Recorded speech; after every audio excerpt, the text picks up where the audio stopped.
வாழ்க்கையில தோத்துட்டோமே தோத்துறதுல உட்காந்துட்டீங்களா? அப்போ உங்களுக்கு தான் இந்த ஸ்டோரி ஃபுல்லா போய் பாருங்க. 100 days life in short stories episode 1ல டே 2. 1964 சைனால இருக்கக்கூடிய ஒரு ஏழ்மையான குடும்பத்துல ஜாக்மா பிறக்கிறாரு. அவருக்கு 10 வயசா இருக்கும்போது ஆங்கிலம் கத்துக்கணுங்கிற ஒரு ஆர்வம் வருது. ஆனா அந்த காலகட்டத்தில் அவ்வளவு பெரிய ஃபெசிலிட்டி இல்லாததுனால அங்க வரக்கூடிய ஃபாரினர்ஸ்ல ஒரு டூரிஸ்ட் கைடா ஜாயின் பண்ணி இவர் ஆங்கிலமும் கத்துக்கிறாரு. ஸ்கூல் எக்ஸாம்ல பலமுறை ஃபெயில் ஆயிருக்காரு. காலேஜ் என்ட்ரன்ஸ் எக்ஸாம்லயும் பல தடவை ஃபெயில் ஆயிருக்காரு. எல்லாத்துக்கும் மேல 30 இன்டர்வியூக்கு மேல அவரை நிராகரிச்சுட்டாங்க. ஒரு லோக்கல் காலேஜ்ல $12 போய் வேலைக்கும் சேர்றாரு. அவரோட நெருங்கிய நண்பரோட உதவியோட அமெரிக்காவுக்கு போறாரு. அமெரிக்காவில தான் அவருக்கு ஃபர்ஸ்ட் தடவை தெரிய வருது இன்டர்நெட் அப்படிங்கிற ஒரு விஷயம். இன்டர்நெட்ல சைனாவை பத்தின எந்த ஒரு பேஜும் இல்லாததுனால சைனால இன்டர்நெட்டே இல்லை அப்படிங்கிற ஒரு விஷயத்தையும் அவர் தெரிஞ்சுக்க வராரு.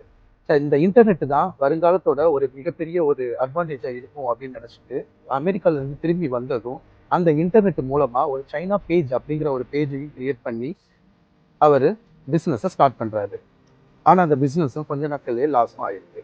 அதுக்கப்புறம் 5 வருட கடின உழைப்புக்கு அப்புறம் தன்னோட நெருங்கிய நண்பர்கள் 17 பேரோட கூட்டு முயற்சினால அலிபாபா அப்படிங்கிற ஒரு கம்பெனியை ஸ்டார்ட் பண்ணுறாரு. அதுக்கப்புறம் தான் அவரோட வாழ்க்கையில் மிகப்பெரிய டர்னிங் பாயிண்ட் அவர் சந்திக்கிறாரு. 2014 ஸ்டாக் மார்க்கெட்டில் அவரோட கம்பெனி வந்து பேஸ் ஆகுது.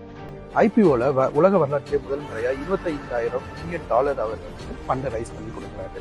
இன்னைக்கு ஜாக்மாவோட நெட் ஒர்த் $26.7 பில்லியன்.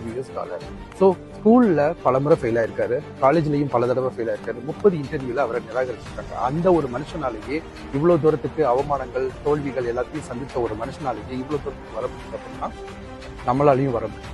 ஒண்ணு ஞாபகம் வச்சுக்கோ, தோத்தா ஜெயிக்கணும்னு மட்டும்தான் தோணும், ஆனா அவமானப்பட்டா சாதிக்கணும்ன்ற வெறியே வரும்டா.